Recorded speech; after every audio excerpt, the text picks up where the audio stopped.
een prominente rol oor Bethlehem, want gaan oor die geboorteplek, né? Waar Jesus gebore is. Okay, maar ek wil nou vanmôre hê julle moet saam met my bly. Ons gaan so 'n bietjie spring, reg, van plek tot plek. Ons gaan sekere dele uitlig. Ons gaan sekere dele bestudeer. En ek wil vanmôre vir u wys dat Bethlehem speel baie meer as net een prominente rol in die Bybel. Dit is die doel van vanmôre se boodskap. Kom ons sit net so, dan buig ons hoofde. Here Jesus, laat die woorde van my mond en die oordeenking van my hart welbehaaglik wees voor u, my rots, my verlosser. Gemeente, genade, barmhartigheid en vrede word aan die geskenk van God ons hemelse Vader. Dit word ryklik vermenigvuldig in Christus Jesus sy seun deur die kragvolle werk van die Heilige Gees. Amen.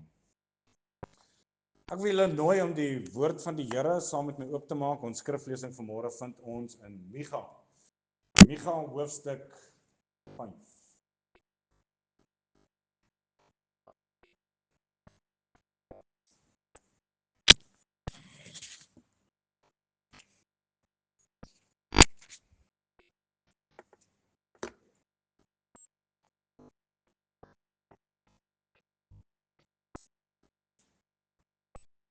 Wat ons voor die tyd moet raak sien is hierdie is 'n profesie. Die perikoop opskrif daar wat die vertalers daar geskryf het, lees ons voorsegging van die geboorte van die Messias en sy vredelewende regering. En nou vanaf vers 1 kom Micha en hy beskryf dit as 'n persoon. Nie noodwendig as 'n plek nie. Kyk wat sê hy, vers 1. En jy, Bethlehem Efrata, klein om te wees onder die geslagte van Juda. Uit jou sal daar vir my uitgaan een wat 'n heerser in Israel sal wees, en sy uitgange is uit die voortyd, uit die dae van die ewigheid. Daarom sal hy hulle prys gee tot op die tyd dat 'n barende gebaar het. Dan sal die oorblyfsel van sy broers saam met die kinders van Israel terugkeer. En hy sal optree en hulle laat wy in die sterkte van die Here, in sy majesteit van die naam van die Here sy God, en hulle sal rustig woon, want nou sal hy groot wees tot aan die eindes van die aarde. En hy sal vrede wees. Wanneer Aser in ons land kom en hy ons paleise wil betree, sal ons teenoor hom 7 herders stel, ja 8 vorste uit die mense, en hulle sal die land Aser met die swaard afwy en die land van Nimrod by sy ingange. So sal hy ons dan van Aser bevry, wanneer hy in ons land kom en ons grondgebied betree. Dan sal die oorblyfsel van Jakob onder baie volke wees, soos dou van die Here, soos reënbuie op die plante, wat op geen mens wag nie, en terwille van geen mense kan vertoef nie. En die oorblyfsel van Jakob tussen die nasies sal onder baie volke wees, soos 'n leeu onder die diere van die woud, soos 'n jong leeu onder troppe kleinvee, wat as hy deurtrek, vertrap en verskreeur, sonder dat iemand red. Jou hand sal bo jou teestanders verhewe wees, en jou vyande sal uitgeroei word. En in die dag, spreek die Here, sal ek jou perde uit jou midde uitroei en jou strydwaans vernietig. Ook sal ek uitroei die stede van jou land en al jou vestings afbreek. Verder sal ek uitroei die towery uit jou hand, en jy sal geen goelaars meer hê nie.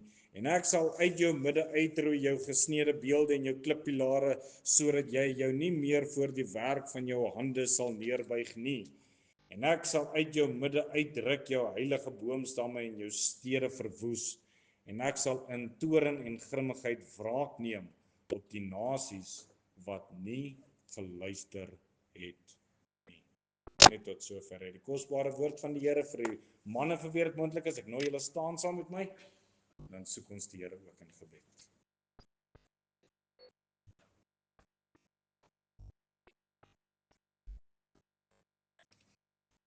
Ons Hemelse Vader, Here, baie dankie vir ons gemeentelike samesyn in hierdie oggend. Dankie Here vir u goedheid en u guns wat u so en deur dit alles oorweldig. Here, u genade wat ons nie kan pyl nie. Dit Here wat ons nie verdien nie, maar so ryklik ontvang. Ons is dankbaar Here vir die kosbare voorreg wat ons het om ons kinders van God te kan noem. Dat ons kan deel wees van die ewigheidsplan. Here, soos wat Micha hier opgeskryf het, u sê dat dis van die voortyd af. Dankie Here dat u daar was, nou is en vir ewig sal wees. En ons eer u Here vir u majesteit. Ons eer u Here vir die glansryke helderheid, Here, wat u in ons lewens inbring. Daardie lig, Here, wat u in ons lewens inskyn. Dit Here wat ons harte kom openbaar. Dankie Here daarvoor. Dankie Here dat ons in hierdie seisoen kan inbeweeg. Here, ons aanbid nie of ons dank nie die man met sy rooi pak en sy wit baard nie. Here, ons wil hierdie tyd gebruik om eer te bring aan hom wat vir ons gebore is. Hom Here wat die gestalte van God verlaat het. U Here Jesus wat as kindjie gebore is vir ons. Here, dis wat ons wil kom herdenk. Here, sien ons harte daarmee saam raak. En Here Jesus, ontvang u asseblief al die eer, al die lof en die volle aanbidding van ons harte ook daarmee saam. Dankie Here dat ons gemeente voor u voete kan kom neerlê. Ons dink aan hulle Here wat op die paaie reis. Sal u hulle asseblief kom beskerm, sal u hulle asseblief kom omvou.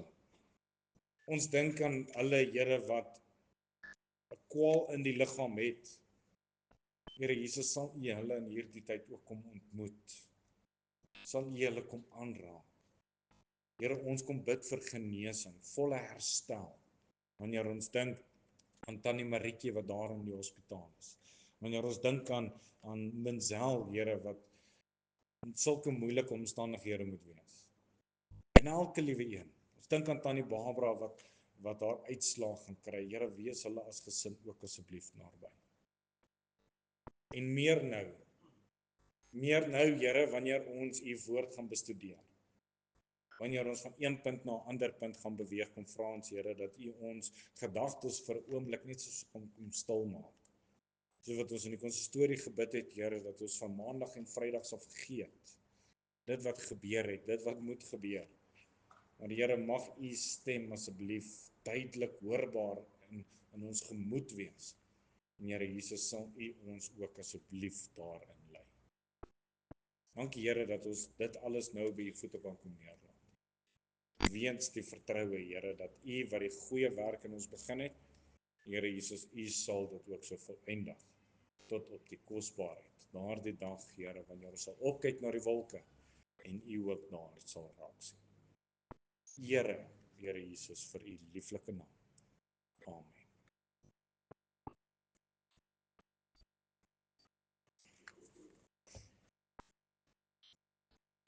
Vers 1. Lees ons daar, en jy, Bethlehem Efrata, klein om te wees onder die geslagte van Juda, uit jou sal daar vir my uitgaan een wat 'n heerser van Israel sal wees, en sy uitgange is uit die voortyd, uit die dae van die ewigheid. Na aanleiding van daardie kosbare woorde, geliefdes, wil ons graag met u praat oor die tema, die verhaal van Bethlehem. Die verhaal van Bethlehem. Nou, in my voorbereiding het ek gewonder met die hele Kersseisoen en hieroor en daaroor, hoekom Bethlehem? Hoekom sou die Here Bethlehem gebruik? Hoekom sou die Here Bethlehem spesifiek kom uitsonder vir 'n profesie wat melding maak van die grootste gebeurtenis wat in die toekoms hier in hulle tydstip nog moet plaasvind. Die grootste gebeurtenis wat in ons geskiedenis vir ons geplaasgevind het. Hoekom Bethlehem? Hoekom? Hoekom sou Bethlehem gebruik word vir 'n profesie van 'n persoon wat gebore gaan word, 'n heerser van God se volk, en nou sê hierdie profesie dat sy uitgange is vanuit die voortyd. Sy dae is tot in ewigheid. Jy sien, hierdie as in hulle tyd is 'n profesie vir die volk wat lyk asof alles gaan verander. Asof die lot van die volk van God gaan verander. Want onthou, hierdie einste volk is hulle wat, ja, dan gaan dit goed, dan gaan dit sleg. Dan is hulle bo, dan is hulle onder. Dan lewe hulle in vrede met hulle medemense, dan word hulle weggevoer in ballingskap. Dan is hulle in vrede en as hulle weer sien, word hulle aangeval. En nou kom hierdie profesie en sê vir hulle, weet julle wat, vir nie lank nie, dan gaan dit nie meer so wees nie. Iets gaan verander, iets gaan gebeur. Onthou, hierdie volk kon net nie by die beloofde land uitgekom het nie. Hulle kon net nie daar gekom het waar God hulle wou gebruik het nie. Dan is die land hulle sin, dan word dit afgevat. Dan is dit hulle sin, dan is dit nie meer hulle sin nie. Op en af, op en af, op en af. En nou kom die Here en hy gebruik sy knegt Micha om vir hulle te kom wys dat vanuit Bethlehem gaan daar 'n verandering mee kom. Vanuit Bethlehem gaan die stand verander. Daar is een wat vanuit God gaan om 'n heerser oor sy volk te wees. Daar gaan een vanuit Bethlehem kom wat se voorgange, se uitgange vanaf die voortyd is. Laat my dink aan, as ons nou kyk na die begin van die boek, kan ons nou kyk na die einde van die boek, en aan die einde van die boek lees ons daar in Openbaring, ek is die Alfa en die Omega, die begin en die einde, sê die Here, wat is en wat was en wat kom, die Almagtige. So hierdie persoon moet kom. Hoekom? Uit Bethlehem. Daar is baie beter stede waarvan die Here kon gekies het. Die Here kon Hebron gekies het. Die Hebron wat die begin was van die Hebreëse geskiedenis, die stam van Abraham, Isak en Jakob. Ek wonder, hoekom het die Here nie vir Jerusalem gebruik nie? Jerusalem is die senterpunt van dit alles. Hoekom nie Nasaret nie? Nêrens in die geskiedenis speel Bethlehem werklik 'n prominente rol nie. En hierdie gedeelte verklaar self dat klein om te wees onder die geslagte van Juda, klein. Maar nou moet ons bietjie delf. Nou moet ons 'n bietjie gaan krap. Want een ding wat ons moet weet, geliefdes, en ek twyfel nie dat u dit nie weet nie, is dat ons dien 'n wonderlike God. Hy wat groot is in alles wat hy doen, en hy in homself los niks tot toeval nie. Een wat alles uitgedink het, alles beplan het, alles voorsien het, soos Efesiërs 1 vers 4 ons leer, soos hy ons in hom uitverkies het voor die grondlegging van die wêreld om heilig en sonder gebrek om in liefde te wees. Wat sê die Here daar? Die Here sê daar dat hy het voor die grondlegging van die aarde jou naam in gedagte gehad, sodat jy tot redding kan kom, sodat jy in liefde voor hom kan wandel. Jy sien, wanneer God praat, dan verander dinge. Wanneer God praat, dan kom wêrelde bymekaar. Wanneer God praat, dan kom daar lewe voort. Wanneer God praat, dan maak hy heel, hy genees, hy voorsien. En ons moet vanoggend baie mooi ag gee dat God praat met ons vanuit Bethlehem. Dis 'n dorp wat God gestig het. Alles is aan hom onderwerpe. En geliefdes, as ek Bethlehem was, dan sou ek ook geluister het. Bethlehem is in sigself deur God aangespreek. So nou kom ons by die storie. Die kosbare storie van Bethlehem. So wanneer Micha nou praat oor Bethlehem, praat hy van 'n klein plekkie wat groot dinge gaan voortbring. En reg deur die geskiedenis is hierdie maar 'n klein ou dorpie sonder enige merkwaardige geskiedenis. Hy het nie mooi attraksies nie, daar was nie 'n groot mall of 'n groot waterpark waarheen mense gereis het om hulle self daar te geniet nie. Maar soos wat ek in die begin gesê het, die krisis van Bethlehem is wanneer ons van Bethlehem praat, dan is daar in baie mense se gemoedere net die verhaal van die Here Jesus wat daar gebore is. So nou wanneer ons na Bethlehem kyk, dan sien ons vind hom so 5 myl suid van Jerusalem. Ons kan nie sê wie die stad gestig nie, wanneer hy gestig is nie. Die eerste keer wat ons lees van hierdie dorpie is 1250 jaar voor Christus deur 'n brief aan die konings van Palestina wat geskryf is aan die Egiptiese farao. Ons kan Bethlehem plaas in die tyd van rigters, toe die volk die beloofde land ingeneem het. En nou moet ons ook insien hoe dat die naam begin vir ons 'n kosbare storie vertel. In Micha hoofstuk 1 vind ons 2 name vir Bethlehem. Ons vind Bethlehem en ons vind Efrata. Wat beteken Bethlehem? Wie weet? Huis van brood. Mooi. Dis bly julle skerp. Kan julle sien waartoe ek gaan met hierdie? Hy noem dit ook Efrata. Wat beteken Efrata? Efrata beteken die plek van vrugbaar. En hierdie 2 name kom vertel vir ons 'n storie. Hierdie dorp met sy naam kom skree en roep uit, ondersoek my. Hy roep uit en hy sê, verstaan my. My naam beteken huis van brood, want later gaan daar iemand kom. En toe hy gekom het, toe verklaar hy in Johannes 6 vers 35, ek is die brood van die lewe, wie na my toe kom sal nooit honger kry nie. En wie in my glo sal nooit dors kry nie. In Psalm 107 vers 8 lees ons, laat hulle die Here loof om sy goedertierenheid en om sy wonderdane aan die mensekinders, want hy het die dorsagtige siel versadig en die hongerige siel met die goeie vervul. 'n Klein ou dorpie roep uit vanmôre om 'n storie vertel. Hy roep uit dat iemand is aan die kom. Net soos wat hierdie profesie lees, 'n heerser van Israel, een wat vanuit die voortyd is, vanuit hierdie dorp met die naam Huis van Brood, kom die brood van die lewe, waar mens met die goeie vervul kan word en in der ewigheid nooit meer honger sal kry nie.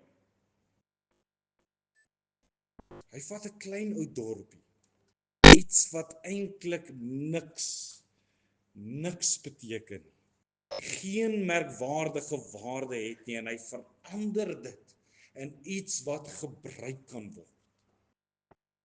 Die geliefdes, as jou saligheid nie daardie vrug dra nie, dan moet ons gesels. Want net so kom die Here en hy kom bied vir elke liewe persoon hierdie lewende brood en hy sê eet hiervan en wanneer jy hiervan eet sal jy in des ewigheid nooit meer honger kry nie. Jy sal nie meer 'n honger hê vir die dinge van die wêreld en dit wat die wêreld ons kan bied en al die klasse goed nie. Wanneer ons in Christus is, dan is ons 'n nuwe skepsel. Al die ou dinge het verbygegaan, kyk, alles het nuut geword. Wanneer ons eenvoudig net daardie brood kom eet. Wanneer ons kom smil aan sy voete en hy kom bied vir ons dit wat die wêreld ons nie kan bied nie.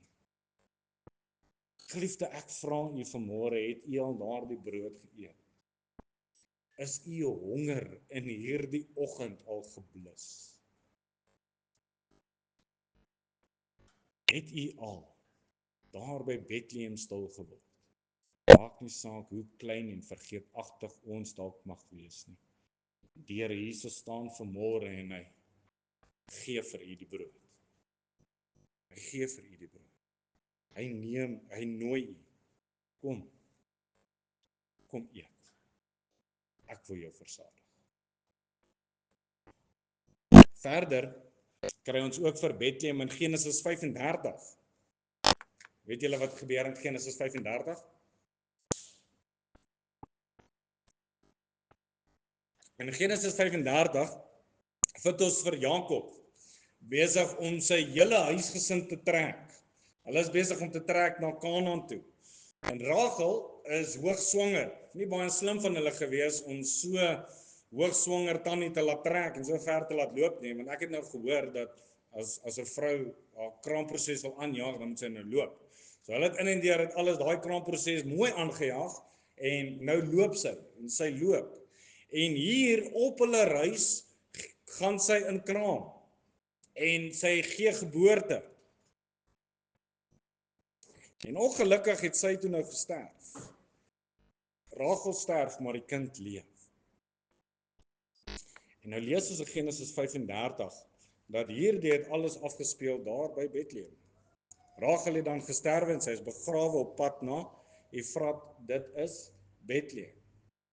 En in haar laaste woorde, in Rachel se laaste woorde, gee sy hom 'n naam. Wat is sy naam? Ben-Oni. Wat beteken Ben-Oni? Die seun van my smarte. Dis die naam wat sy vir hierdie kind gee. Nie baie goeie naam nie. Nie 'n baie goeie betekenis nie. Gelukkig, daarna kom pappa. En pappa kom en hy verander die naam na Benjamin. Weet julle wat beteken Benjamin? Die seun van my regterhand. Die seun van my regterhand. En hierdie negatiewe toneel speel uit daar in Bethlehem. Dis amper asof ons nie daarop moet ag gee nie, maar ons moet onthou dat Bethlehem met 'n storie om te vertel. Want in hierdie gebeurtenis ook, sy noem haar seun die seun van haar smarte, en hierdie dorpie vanmôre roep uit. Hy roep uit, hy sê kyk, want daar is voorspel in Jesaja 53, wie het geglo wat aan ons verkondig is, en aan wie is die arm van die Here geopenbaar? Hy tog het soos 'n loot voor sy aangesig opgespruit en soos 'n wortel uit die droë grond.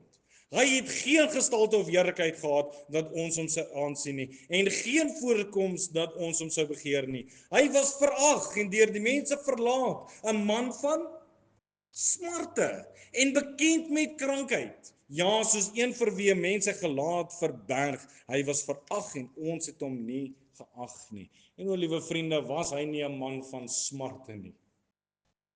Was die Here Jesus nie 'n man van smarte nie? Die begin van sy bediening regdeur. Ons lees in Matteus 8 vers 20, sê die Here Jesus, die jakkalse het gate en die voëls van die hemel neste, maar die seun van die mens het geen plek waar hy sy hoof kan neerlê nie. Weet jy, tragies is dit. Verbeel jouself vir 'n oomblik. Martin, kan ek by julle kom slaap? Okay, nou kom slaap ek by julle. Maar ek sê vir jou uit. Jy en jou gesin uit. Dis sens. Hy betaal die verband, hy betaal die krag, hy het die bed gekoop waarop ek wil slaap, maar ek sê vir hom uit. Geliefdes, die skepper van die heelal, wat alles gemaak het nêrens 'n plek gehad om sy hoof neer te lê nie. Johannes 1 vers 11 sê vir ons baie duidelik, hy het na sy eiendom gekom en sy mense het hom nie aangeneem nie. Filippense sê vir ons dat hy in die gestalte van God was en hy het homself ontledig deur om 'n mens te word, maar die mens verwerp hom. Geliefdes, het jy al verwerping gevoel? As jy nie nou mooi kan onthou nie, wil ek jy terugvat na graad 8 toe, graad 8, 9, graad 10, daar die eerste crush wat jy gehad het. En toe sê daar die girl vir jou nee, daar die ou sê vir jou nee, daar die verwerping. Dis smarte wat ons ly. 'n Hartgebrokenheid van smarte. En gelukkig vir ons eindig Jesaja 53 nie daar nie. Hy gaan verder met daardie kosbare woord nogtans. Nogtans het hy ons krankhede op hom geneem en ons smarte. Ons smarte het hy gedra. Ons het hom gehou vir een wat geplaag deur God geslaan en verdruk was, maar hy is ter wille van ons oortredinge deurboor. Ter wille van ons geregtighede is hy verbrysel. Die straf wat vir ons die vrede aanbring was op hom. Deur sy wonde het daar vir ons genesing gekom. Ons het almal gedwaal soos skape, maar ons het elkeen sy eie pad geloop, maar die Here het die ongeregtigheid van ons almal op hom laat neerkom. Geliefdes, daardie Jesus was so deurboor van smarte. Nie net sy eie smarte wat hy gedra het nie, geliefdes, maar die smarte van jouself was op hom. Smarte wat so erg ontaard het, dat hy bloed gesweet het, dat hy by die Vader gepleit het, Vader, as dit U wil is, laat hierdie beker by my verbygaan, nogtans nie my wil nie, laat U wil geskied. Geliefdes, hy staan vanmôre by jou deur. Hy pleit by jou, want hy weet dat jy kan nie jou eie smarte dra nie. Hy weet, jy is nie in staat om jou eie smarte te dra nie. En so kom die Here Jesus met oop arms vanmôre en hy kom nooi jou, plaas jou smarte op my. Almal wat vermoeid en belas is, kom na my toe, ek sal vir julle rus gee. Paulus skryf, hy sê, want hy het hom wat geen sonde geken het nie, sonde vir ons gemaak, sodat ons kan word geregtigheid van God in hom. Elke liewe ding het hy op hom geneem, smarte wat hy nie geken het nie, sonde wat hy nie gedoen het nie, Jesus het dit gedra. Die sonde wat ek gedoen het, dit het hy gedra. Die sonde wat ek nog gaan doen, dit het hy gedra. Hy het dit gedra al die pad na Golgotha, dis dat Paulus kon bevestig in 1 Korintiërs 15 vers 1 tot 4, broeders, ek maak julle die evangelie bekend wat ek aan julle verkondig het, wat julle ook aangeneem het, waarin julle ook staan, waardeur julle ook gered word as julle daaraan vashou, op die wyse waarop ek dit aan julle verkondig het, of julle moet te vergeefs geglo het. Want in die eerste plek het ek aan julle oorgelewer wat ek ontvang het, dat Christus vir ons sondes gesterf het volgens die skrifte, en dat hy begrawe is, en dat hy op die 3de dag opgewek is volgens die skrifte. En dis waar hierdie twee name nou baie mooi na mekaar toe kom. Ben-Oni, die seun van my smarte, en Benjamin, die seun van my regterhand. Want toe Christus aan die kruis gesterf het, daarna het hulle hom begrawe, en na 3 dae kom hulle by die graf, en wat vind hulle? Dis leeg. Hy is nie daar nie. En Hebreërs sê vir ons hoekom? Nadat hy een slagoffer vir die sondes gebring het, het hy vir altyd gaan sit aan die regterhand van God. Sien u die koneksie wat Bethlehem vanoggend vir ons wil kom maak uit die dood van Rachel? 'n seun moes sterf, 'n naam moes verander word, sodat die lot van die mensdom kon verander. Bethlehem vertel vir ons die storie. Die man van smarte, sy naam is verander, en in en deur dit kan my stand voor God verander. Nou het ek vrymoedigheid om na die tempel van God te gaan, die teenwoordigheid van die Here te gaan, en gehelp te kan word op die regte tyd. Geliefdes, ons staan aan die einde van die jaar. Dis nog 2 blinks. Ons gaan nog 3 keer ons oë klip, en dis verby. En ek vra u, staan u in die teenwoordigheid van die Here? Is u naam al verander?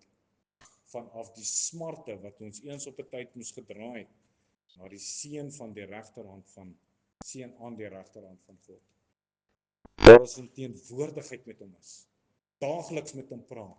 Geliefdes, ek wil nie weet of jy kerk toe kom, of jy Bybel lees, of wat ook al nie. Ek wil weet, vandag is u gered.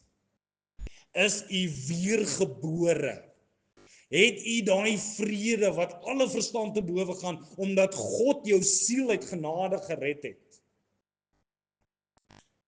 As nie, Bethlehem kom vertel vir jou 'n storie. Die volgende plek waar ons vir Bethlehem raak sien is in Rigters. Rigters hoofstuk 12. Daar lees ons: En na hom het Ebsan uit Bethlehem Israel gerig. En hy het 30 seuns gehad en 30 dogters en en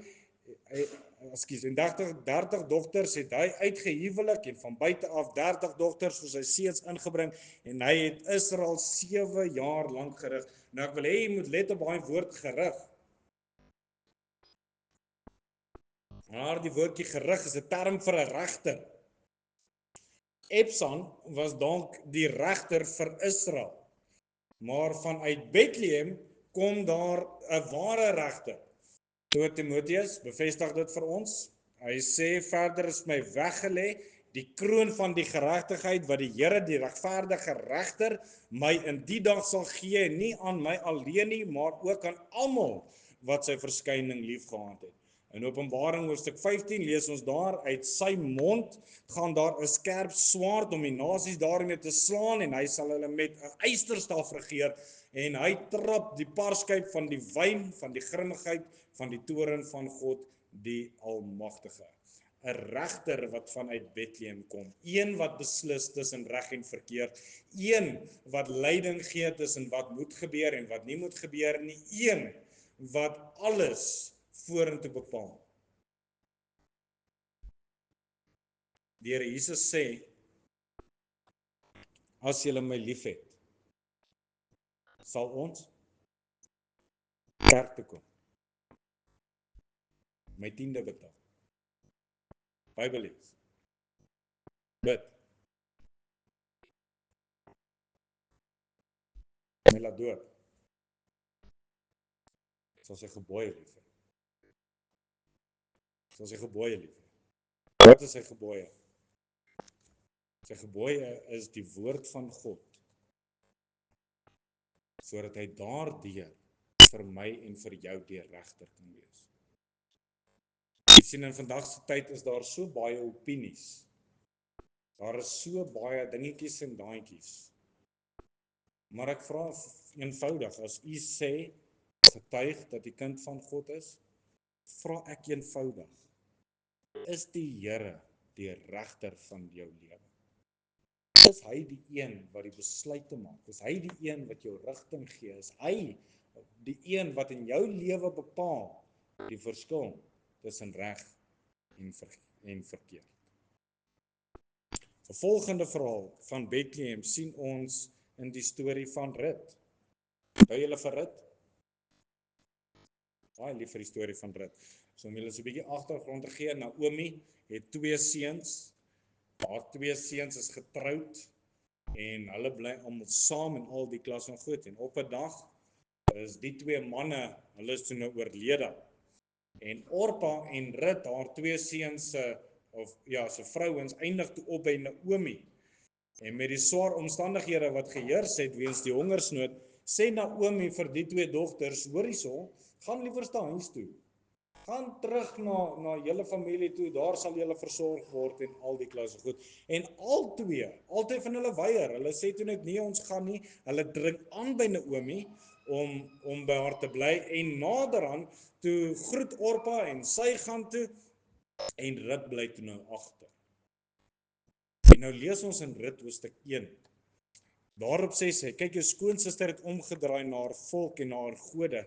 Toe sê sy, draai om agter jou skoonsister aan, maar Rut sê, moenie by my aandring dat ek jy moet verlaat om agter u om te draai nie, want waar u gaan, sal ek gaan en waar u vertoef, sal ek vertoef. U volk is my volk en u God is my God. So hierdie vrou sê toe vir Orpa, of vir Naomi, hoor hierso, ek gaan nie gaan nie, ek gaan bly daar waar jy gaan, jou dinge is my dinge en ek wil deel in dit wat jy het. Sy vertrou die Here en hy stuur vir haar 'n uitkoms. Wie was Rut se uitkoms? Boas. Wat lees ons van Boas? En Boas het juis van Bethlehem afgekom en aan die sneiers gesê, mag die Here met julle wees, en hulle het hom geantwoord, mag die Here u seën. So nou het ons hierdie vrou, ek wil net hê julle moet die volle prentjie sien.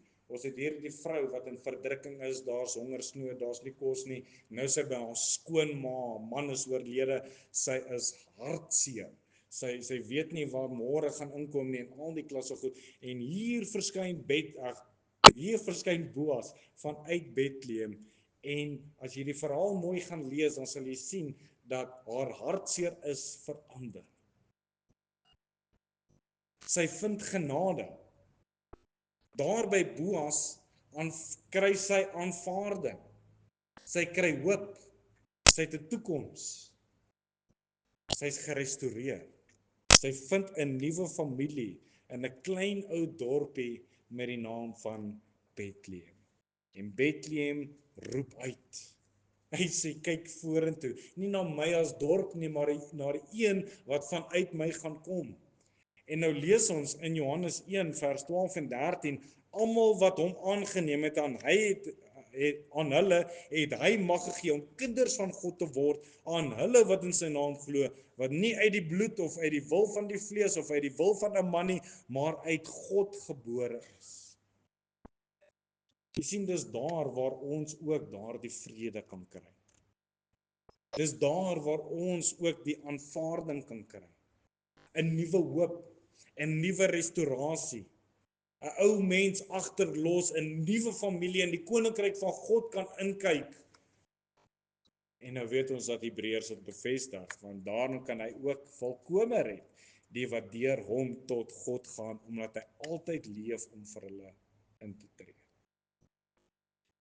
Liefdes, waar is jou hoop vanmôre? Ons is aan die einde van die jaar, daar het baie slegte dinge hierdie jaar gebeur. Daar was baie omstandighede wat ons nie ons eie heil in kon vind nie. Maar ek vra vir u, was jy al by Bethlehem? Het jy al gaan stil word daar by die voete van Jesus om te hoor wat hy jou kan doen? Ten spyte van hongersnood en petrolpryse en elektrisiteit wat opgaan, was jy al by Bethlehem? Nog ene wat ek wil hê ons moet deurdra is Samuel. Nog 'n prominente rol van Bethlehem. So die volk wil 'n koning hê, omdat al die volke rondom hulle koning het. Hulle sal vir Saul as koning en dit het vreeslik misluk. En daarna stuur die Here vir Samuel. En ons lees daar in 1 Samuel 16 vers 1, daarna sê die Here aan Samuel, hoe lank sal jy treur oor Saul, terwyl ek hom verwerp het om koning te wees oor Israel? Vul jou horing met olie en gaan heen, ek stuur jou na Isaai, die Betlehemiet, want ek het onder sy seuns vir my 'n koning gesoek. Toe hulle daar kom, toe staan al die manne daar in hulle flex hulle muscles.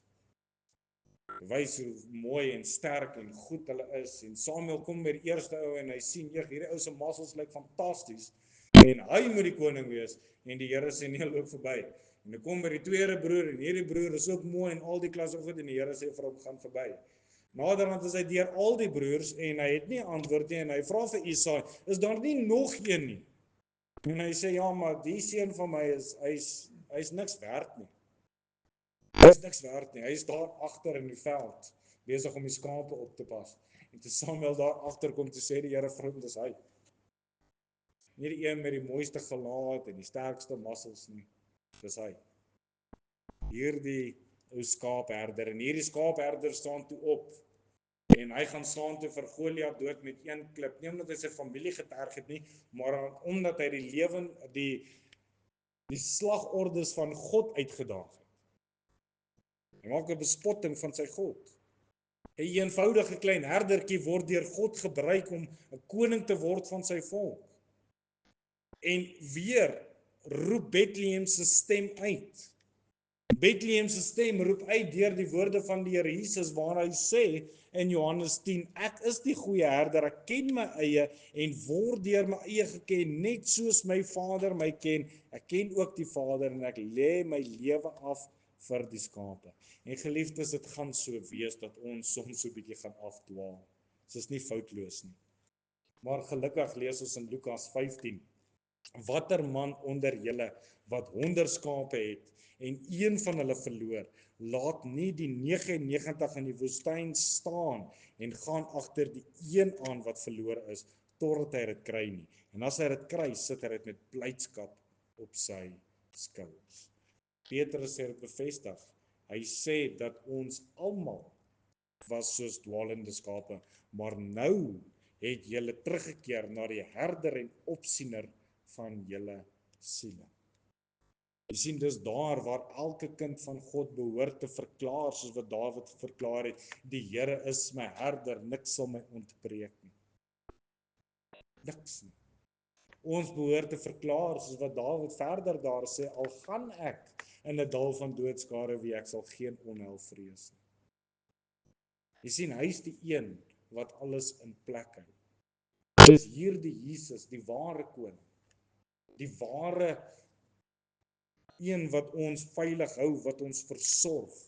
Dis hy wat ons teen die wolwe van daar buite wil beskerm. Maar is noodsaaklik dat ons ook so in die skaapskraal sal bly. En later lees ons hoe dat Dawid moeilikheid gehad het en hy het verfrissing nodig gehad. En hierdie was my regtig kosbaar toe ek dit gesien het. Dawid was toe in die bergvesting en 'n bergvesting van die Filistyne was toe in Bethlehem. En Dawid het 'n begeerte voel opkom en sê, wie sal vir my water gee om te drink uit die put van Bethlehem wat by die poort is? Toe het die 3 helde deur die laan van die Filistyne gebreek en water geskep uit die put van Bethlehem wat by die poort was en dit gedra en dit na Dawid gedrink, maar hy wou dit nie drink nie en het tot eer van die Here uitgegiet. Is dit die laaste keer wat ons lees van daai put? Nee, dit is nie. Johannes 7, vers 37 en 38. En op die laaste dag, die groot dag van die fees, het Jesus gestaan en uitgeroep en gesê, as iemand dors het, laat hom na my toe kom en drink. Hy wat in my glo, soos die skrif sê, strome van lewende water sal vanuit sy binneste vloei. 'n Kosbare stad, geliefdes, met die naam van Bethlehem. 'n Klein ou dorpie met so baie om te vertel, soveel om te deel, soveel kosbare waarhede, wat ons baie keer vinnig kan oorkyk. Die naam van hierdie stad kom wys vir ons, hy is die brood van die lewe. Hy wil dit vir jou gee. As jy dit geëet het, sal jy nooit weer honger kry nie. Bethlehem vertel vir ons hoe hierdie stad die smarte van ons weggeneem is, omdat Jesus alles op hom gedra het, alles vir homself gevat het. En nou sit hy aan die regterhand van God waar hy kan intree vir my en vir jou. Ons vind hom as die ware regter wat elke mens se werke gaan vergeld. Die storie herinner ons aan Rut, 'n plek van genade, 'n plek van liefde, 'n plek van hoop, 'n toekoms, 'n restaurasie, 'n nuwe familie. Ons word verwys in hierdie verhaal van Bethlehem dat hy is die goeie herder en daar waar hy ons kan hou, daar sal hy ons ook beskerm. En met dit saam is hy ook die lewende water wat my siel kom verkoop. Die lewende water wat vanuit my binneste wil vloei om 'n seën te wees vir ander. In my voorbereiding wens ek dat dit moontlik kon wees dat ek net in my kar kon klim en ry. Dat ek net Bethlehem toe kon gaan. Net om die plek te gaan bekyk. Net om te sien wat het alles daar gebeur, hoe dit gebeur, om in die voetstappe te stap van hulle wat daar was. Maar gelukkig hoef ons nie. Ons hoef nie, want Bethlehem is by ons. Bethlehem is teenwoordig hier by ons, want Jesus is gebore. Hy was gekruisig. Hy het weer opgestaan en hy tree in vir my en vir jou. En nou vra ek weer die eerste vraag, hoekom Bethlehem? Hoekom Bethlehem? En die antwoord is eenvoudig. Die antwoord word daarin gevind dat God deel sy eer met absoluut niemand. Niemand. Bethlehem vertel net een storie. Bethlehem vertel een storie en dit is Jesus Christus wat gaan kom, wat klaar gekom het. Jesus Christus wat gaan sterf vir my en vir jou. Bethlehem vertel een storie en dit is dat daar heil is vir my en vir jou. Geliefdes, was jy al by Bethlehem? Het jy al deurgereis en waarlik geniet wat Bethlehem vir ons beskore is? Ongelukkig is ons wêreld so, dat ons sien net een waarheid in Bethlehem, en dit is dat Jesus vir ons gebore is. Maar daar's baie meer aan die prentjie. Was u al by Bethlehem? Geliefdes, as u nie was nie, die Here roep jou, kom in, kom eet, kom drink, ek sal vir jou sorg, ek wil jou deurdra, ek wil vir altyd met jou wees.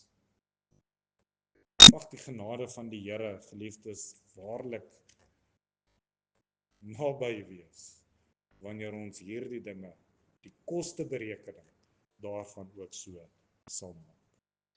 Amen. Kom ons bid saam.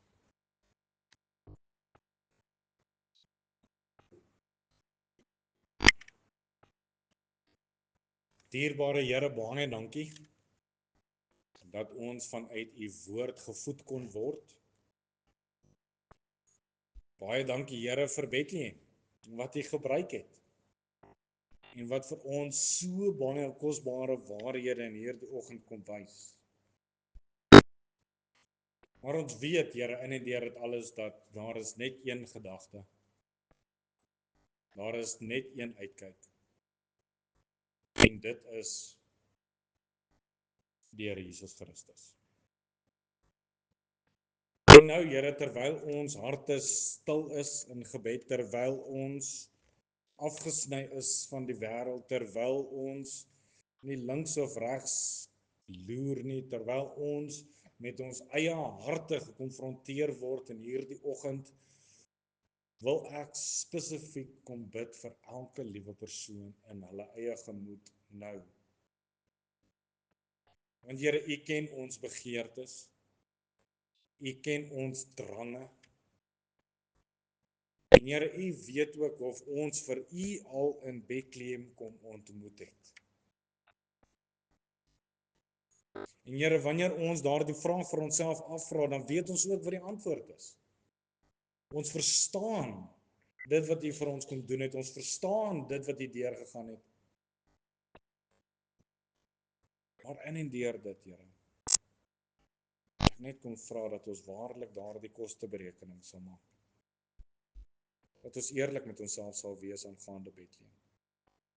En dat ons waarlik, Here, daardie oorgawe sal maak om stil te word en te vertoef. U Here wat ons smarte gedra het, mag ons dit vanmôre by u voete kom neerlê.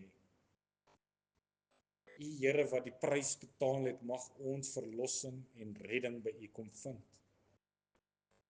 Mag ons vanmôre waarlik, Here, net weer opnuut die brood van die lewe kom eet, die water van die lewe kom drink. Here Jesus, mag u net weer opnuut verheerlik word in ons lewens. Baie dankie Here vir u goedheid. Dankie Here dat ons dit aan u voete kan kom neerlê.